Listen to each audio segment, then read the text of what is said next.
Ngày mai mình sẽ đi tàu từ Bangkok sang Malaysia. Hôm nay mình có một chút xíu thời gian nên mình sẽ giới thiệu cho các bạn một số món ăn ngon và rẻ phù hợp với việc đi du lịch di chuyển nhiều như là mình. Đây là Max Value nè, cái màu hồng dễ thương ghê mọi người ha.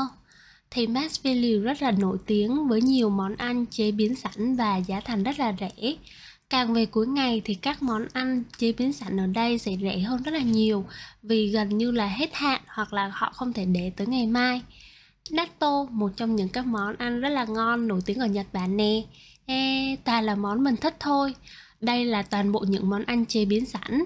Mọi người có thể đợi tới gần tối thì các món ăn sẽ rẻ hơn rất là nhiều đó. Bây giờ mình sẽ đi thẳng tới 7-Eleven của Thái Lan. Cá nhân mình thấy 7-Eleven của Thái Lan mình rất là thích hơn nhiều so với cửa hàng này ở Việt Nam vì có rất là nhiều món ăn ngon, các đồ ăn ngọt, các bánh trái, thậm chí một số sản phẩm ở đây giống như Max Value nhưng giá lại cao hơn từ 1 đến 2 bạt đó các bạn. Vì vậy nếu như để tiết kiệm hơn, một số sản phẩm các bạn yêu thích có thể mua tại Max Value nha. Còn đây là một trong những best seller của 7-Eleven, đó là bánh sandwich. Mình cực kỳ thích bánh sandwich ở đây luôn. Vì vậy các bạn đừng quên thử những món ăn này khi mua ở 7-Eleven Thái Lan nha. Đây là toàn bộ thức ăn mà mình mua ở Max Value nha mọi người. Ở giá tiền thì mình sẽ để trên màn hình từng món ăn cho mọi người cùng xem. Còn đây là toàn bộ là món ăn mà mình mua ở 7-Eleven nha mọi người. Đồng thời thì mình cũng để giá tiền ở trên màn hình cho mọi người cùng xem.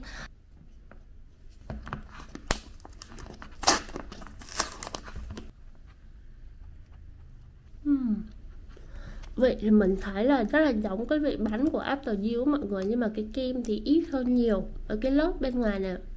Mình chấm cho món này là 8 trên 10 điểm nha.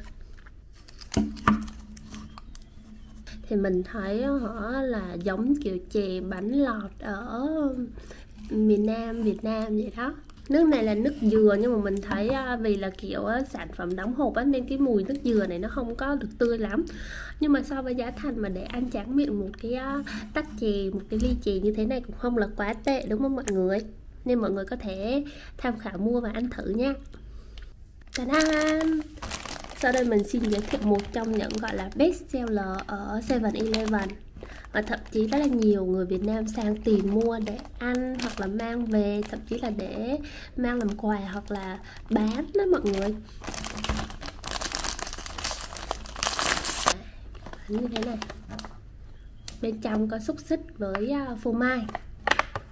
Mình sẽ ngoài ra thì mình thấy bạn nhân viên có hướng dẫn mình là các bạn có thể bỏ vào lò nướng lên cho cái lớp ở ngoài đây nó có thể giòn rụm nè. Nhưng mà thôi mình không có lò nướng nên thôi mình sẽ ăn thử nha.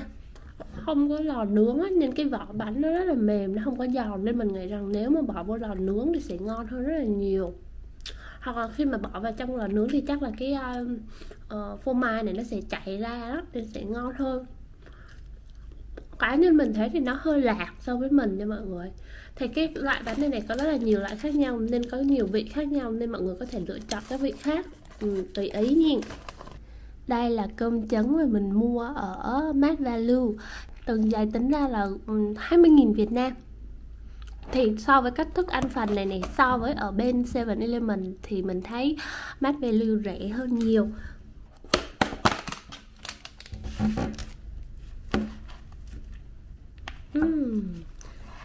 Trứng ở đây mình thấy còn có thêm xin lỗi nhé. Trứng ở đây mình thấy còn bỏ thêm hình như là cà chua hành lá này. Ngoài ra còn có sốt cà chua nữa. Ai thích ăn thì bỏ lên nhưng mà mình không thích. Đây, đối với mình một bữa ăn mà như thế này là quá là tốt rồi mọi người. 20.000 từng giày.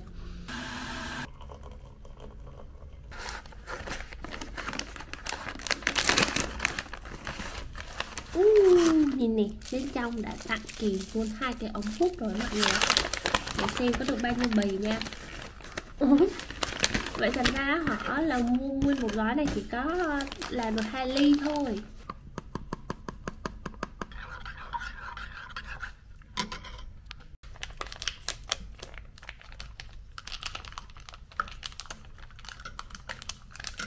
Mình thấy rất là đậm cái mùi đường đen luôn đó mọi người. Còn trà sữa thì mình thấy cũng rất là béo và thơm nha mọi người. Tuy nhiên là với cái giá thành này mình thấy là thà mình mua trà sữa bên ngoài đường các cửa hàng bán thì giá thành rẻ hơn mà ngon hơn nhiều. Còn trường hợp như là nếu như là lười ra ngoài hoặc là muốn uống trà sữa vào buổi tối hoặc là buổi sáng á, thì mua cái này cũng rất là tiện. Đây là mì tôm yêu thích của mình ở Thái Lan. Vị tôm yum hơi cay nha mọi người. Sợi mì ở Thái Lan thì mình thấy nhỏ hơn ở Việt Nam á mọi người. Mà họ là mềm hơn, không có dai dai. Xém tí nữa mình quên mất. Đây là natto mà mình mua ở Mart Value á mọi người. Ting ting. Ngon ghê á mọi người. Nên nếu mà ai yêu thích món này có thể chọn nha. Mua ở Mart Value rất tốt luôn. Như với một số khách du lịch mà giống như mình và đa phần các khách du lịch giống như các bạn vậy đó, thì chúng ta cũng chỉ đi từ 3 đến 4 ngày thôi. Thì trong cái khoảng thời gian đó thì cũng không thể nào mà thưởng thức hết toàn bộ những cái món ăn ngon của Thái Lan. Và trong cái thời gian mà các bạn di chuyển từ các địa điểm du lịch này tới những địa điểm du lịch khác, có thể là mệt mỏi hoặc là để cho thuận tiện hơn, thì những cái món ăn ở các cửa hàng tiện lợi ở Thái Lan thì mình thấy là một sự lựa chọn không tồi dành cho các bạn. Thì đây là những gì mà mình đã đề xuất cho các bạn ngày hôm nay, và hy vọng cái video này sẽ hữu ích cho các bạn trong những lần du lịch tiếp theo ở Thái Lan nha. Đố các bạn biết mình đang ở đâu nè. Mình rất là muốn tới đây, mình coi YouTube nhiều, mình không có biết đây là đâu hết. Vì vậy hôm nay mình đã đến đây, một nơi rất là xa trung tâm Bangkok, để có thể biết xem và biết được IKEA là gì. Mời các bạn cùng đi theo mình nha.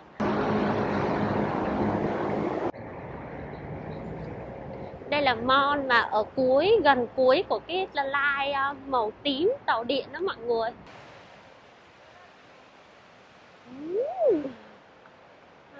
Có food park nè. Ở đây quá trời vòi nước, không gian xanh, nhiều cây ghê luôn á. Một vé một người là 180 baht đó mọi người.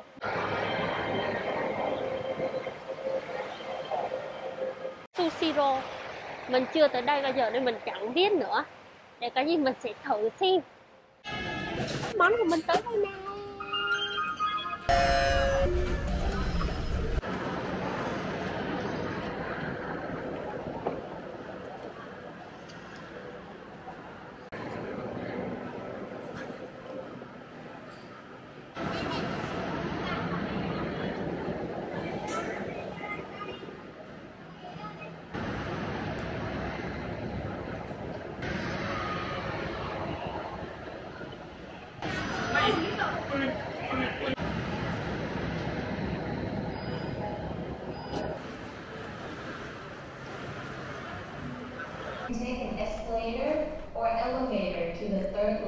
Xin chào mọi người đã đến với nhà của mình. Đây là bếp của mình nè mọi người, tủ lạnh nè, và nơi mà mình nấu ăn ở đây nè. Đây là phòng khách của mình, là nơi yêu thích của mình nhất đó mọi người. Có thể vừa xem phim, vừa ngồi ở sofa, vô cùng là thoải mái luôn.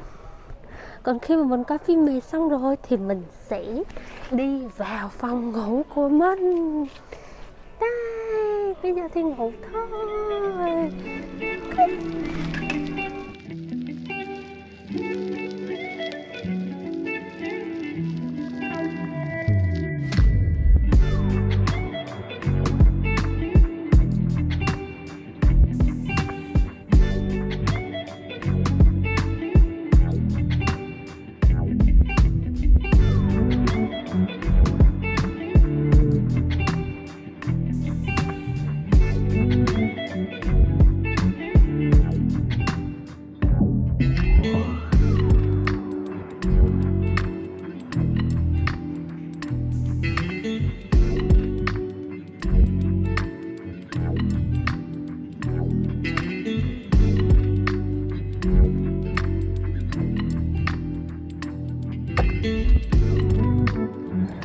Trời đã tối luôn rồi.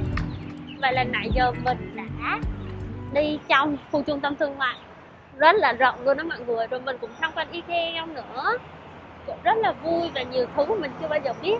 Đối diện ở khu trung tâm thương mại á, là có một cái chợ truyền thống, nhưng mà vì đã quá muộn rồi nên mình không có thể đi được nữa. Nên mình nghĩ rằng khu trung tâm thương mại này nếu như mà gia đình có các em nhỏ là một sự lựa chọn không tồi luôn đó mọi người. Trong đây có rất là nhiều nhà hàng, mình thấy thì các nhà hàng này ở các trung tâm thương mại khác cũng đều có rồi, không có gì đặc biệt hết. Nhưng mà có rất là nhiều khu vui chơi cũng như là rạp chiếu phim dành cho trẻ em, nên các vị phụ huynh có thể lựa chọn đây là một điểm đến trong chuyến du lịch của mình nha.